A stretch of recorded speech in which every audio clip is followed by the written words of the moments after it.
மதுரையில் பாமக சார்பில் வன்னியர்களுக்கு 20% இடஒதுக்கீடு வழங்க கோரி மாவட்ட ஆட்சியர் அலுவலகம் அருகே பெருந்திரள் ஆர்ப்பாட்டம் நடைபெற்றது. வன்னியர்களுக்கு கல்வி மற்றும் வேலைவாய்ப்பில் 20% இடஒதுக்கீடு வழங்க கோரி பாமக மற்றும் வன்னியர் சங்கம் சார்பில் மதுரையில் 6ஆம் கட்ட போராட்டமாக மாவட்ட ஆட்சியர் அலுவலகம் அருகே பெருந்திரள் ஆர்ப்பாட்டம் பாமக மாநில துணை செயலாளர் கிட்டு, வன்னியர் சங்க மாநில துணைத் தலைவர் நடராஜன் மற்றும் மாநில இளைஞரணி துணை செயலாளர் மாரிச்செல்வம் தலைமையில் நடைபெற்றது. இதனைத் தொடர்ந்து மாவட்ட ஆட்சியர் அன்பழகன் அவர்களிடம் கோரிக்கை மனு கொடுத்தனர். இந்த ஆர்ப்பாட்டத்தில் ஏராளமான பாமக நிர்வாகிகள் கலந்து கொண்டார்கள்.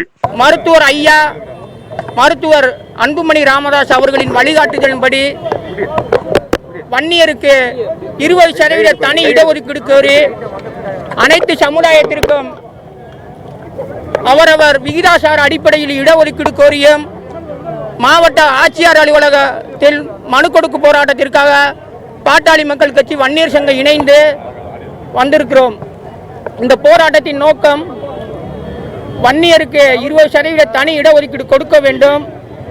அதேபோல் இந்த போராட்டத்தில் பிள்ளமார் சமுதாயத்தை சேர்ந்தவர்கள், நாடார் சமுதாயத்தை சேர்ந்தவர்கள், தாழ்த்தப்பட்ட சமுதாயத்தை சேர்ந்தவர்கள், முக்குலத்தோர் சமுதாயத்தை சேர்ந்தவர்கள் அனைவரும் இந்த போராட்டத்தில் கலந்து கொண்டு மக்கள் உற்சாகமான ஆதரவு கொடுத்து வருகிறார்கள்.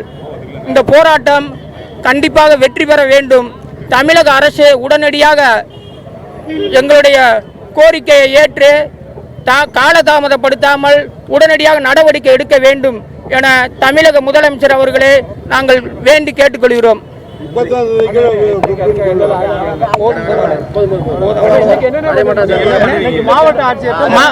மாவட்ட ஆட்சியர் அலுவலகத்தில் மனு கொடுக்கிறோம். மதுரை மாவட்ட ஆட்சியர் அலுவலகம் இடஒதுக்கீடு